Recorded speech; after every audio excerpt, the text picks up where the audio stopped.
ഇതോടെ നമ്മുടെ അരിഷ്ടതകളൊക്കെ അങ്ങോട്ട് നീങ്ങാൻ പോവാ. നമ്മുടെ അല്ല നിന്റെ.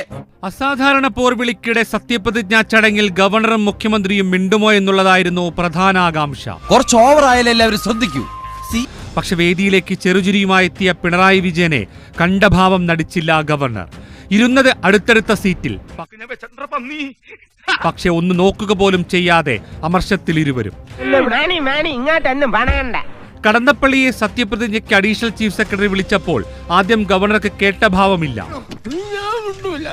ചടങ്ങുകളെല്ലാം ഔപചാരികമായി നടക്കുമ്പോൾ കണ്ട പരിചയം പോലുമില്ലാതെ ഭരണത്തലവനും ഭരണഘടനാ തലവനും.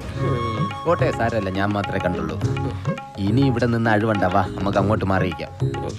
എന്നോടെന്തിനി പിണക്കം ഇന്നും ഇയാളെ ഞാൻ മുമ്പ് എവിടെയോ കണ്ടിട്ടുണ്ടല്ലോ. അവനെ എനിക്ക് മുൻ പരിചയമുണ്ടല്ലോ. ഇല്ല, ഇല്ല. കേരള ചരിത്രത്തിൽ ആദ്യമായിട്ട് ഒരു ഗവർണർ മുഖ്യമന്ത്രി തമ്മിൽ കണ്ടിട്ട് മിണ്ടാതെ മുഖം തിരിച്ച് മുഖം വീർപ്പിച്ച്. പക്ഷെ ദേശീയ ഗാനം തീർന്നതോടെ മുഖ്യമന്ത്രിയുടെ മുഖത്ത് പോലും നോക്കാതെ ഗവർണർ വേദി വിട്ടു. ഞാൻ പോകുന്നു. പിന്നാലെ ചായ സൽക്കാരത്തിൽ നിൽക്കാതെ മുഖ്യമന്ത്രി ക്ലിഫ് ഹൗസിലേക്ക്. സൽക്കാരത്തിൽ പങ്കെടുത്തത് പുതിയ മന്ത്രിമാരും AK ശശീന്ദ്രനും മാത്രം.